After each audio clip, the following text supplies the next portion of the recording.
processos penais em tramitação, eles vêm de uma produção de prova unilateral, onde acontece a prisão em flagrante delito, são colhidos os termos de depoimento em delegacia de polícia civil, é feito um despacho ratificador, os autos são remetidos ao Ministério Público, que oferece uma denúncia, cria-se a prova, é produzida uma prova em sede de audiência de instrução e julgamento, posteriormente apresentam as partes as alegações finais e o processo é remetido à sentença.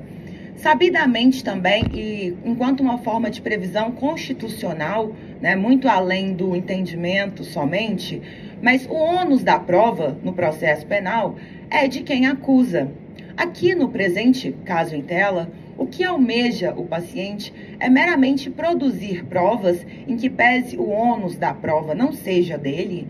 mas almeja o paciente meramente produzir provas para corroborar com a narrativa que ele traz aos autos da ação penal. Porque, afinal de contas, a prova utilizada pela acusação, ela é corroborada com a palavra dos policiais militares. E em face da palavra dos policiais militares, nós temos um entendimento, e na grande parte dos processos que versam em prisão de flagrante delito, de que o policial é dotado de fé pública. Mesmo quando existem testemunhas que trazem relatos destoantes, em muitos dos casos são mantidas e são proferidas sentenças condenatórias porque há o entendimento de que o policial é dotado de fé pública. E isso deve ser valorado e ponderado enquanto prova. Mas o que corrobora e o que valora enquanto prova o depoimento de uma pessoa condenada a mais de 20 anos em decorrência de inúmeros crimes com tipificações diversas, todos num contexto de tráfico de drogas? Porque o policial militar, aparentemente, e até que se prove o contrário, é uma pessoa idônea. Então, presume-se muito para além da presunção da veracidade de fé pública, mas presume-se que aquele agente estatal da segurança pública não tem um motivo para mentir. Mas o que traz a mesma presunção, o depoimento de uma pessoa que era sabidamente traficante?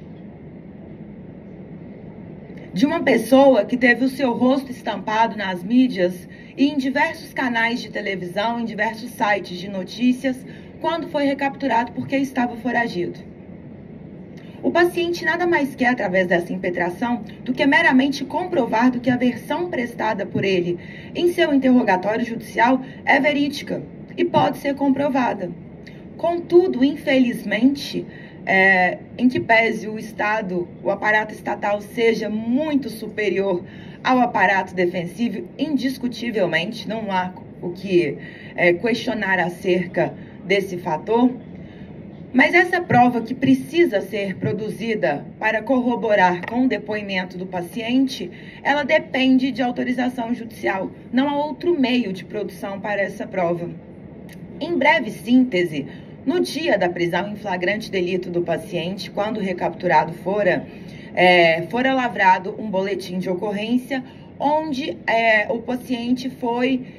colocado enquanto incurso no crime de porte de arma de fogo de uso restrito.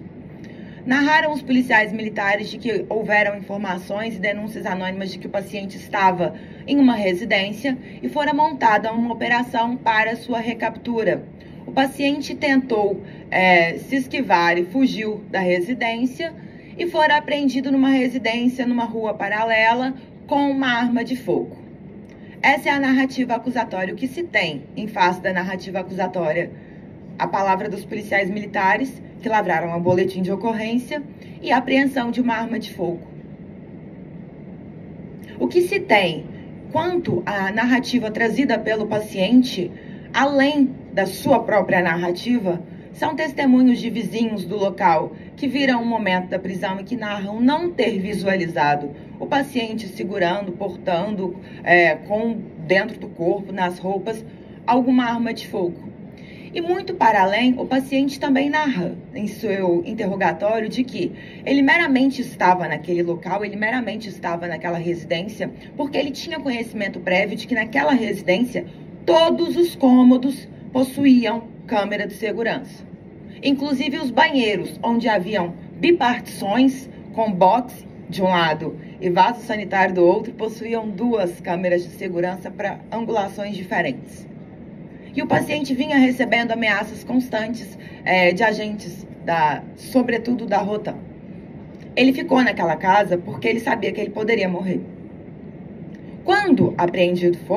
ele foi apreendido pulando um muro. Para pular esse muro, ele que estava na parte de baixo da casa precisou subir um andar de escada, passar por vários cômodos e pular para o outro lado, para conseguir alcançar o outro lado da rua e tentar fugir. Todo esse trajeto o paciente fez sem camisa, onde poderia se ver, poderia se perceber de que ele não portava uma arma de fogo, nem nas mãos, nem pelo corpo. Poderia se perceber para além também de que, quando iniciou a operação de recaptura do paciente, os agentes da segurança pública, e isso comprovadamente é constado nos autos da ação penal, porque fora juntado pela defesa, chegaram ao local desligando os padrões de luz para que não houvessem filmagem, porque eles já tinham conhecimento prévio de que aquela casa era totalmente monitorada. Após a apreensão do paciente, os agentes de segurança pública, os policiais militares, eles levaram não somente o DVR de armazenamento das imagens dessas câmeras de segurança, mas também alguns pertences pessoais do paciente, como um notebook que tem um valor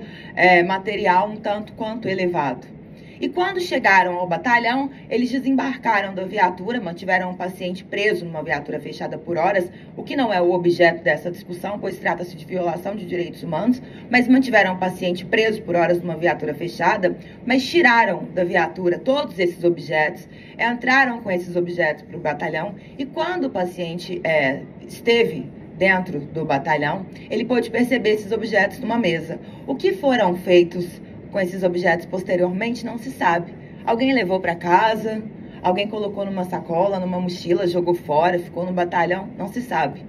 O que se sabe é que não é constante em nenhuma página dos autos da ação penal de que houve uma apreensão de um DVR de armazenamento de imagem de segurança, de um notebook com valor aproximado de 7, 8 mil reais, fora outros pertences pessoais do paciente, que aqui não são alvo de reivindicação, mas meramente as filmagens, porque o que poderia respaldar a palavra de uma pessoa que já tem mais de 20 anos de condenação, sabido envolvimento durante mais de décadas com o movimento de tráfico de drogas,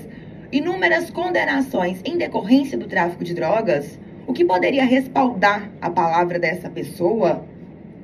seriam essas imagens. Então, aqui o que almeja a defesa é de que seja conhecido, em que pese houve manifestação no sentido contrário pela douta procuradoria, mas de que seja conhecido o presente habeas corpus e que seja concedida a ordem para a expedição de ofício ao batalhão, que sejam disponibilizadas imagens das câmeras de segurança. E em caso de não conhecimento ainda, essa aprendiz de advogada agradece a todos que lhe escutaram, mas requer que, caso Vossas Excelências tenham conhecimento de não entender pelo conhecimento da presente impetração, que concedam então a ordem de ofício para que possamos servir a justiça de uma maneira cristalina e que possamos promover, porque a lei que não serve para proteger o meu inimigo, ela não serve para proteger qualquer outra pessoa, inclusive a mim.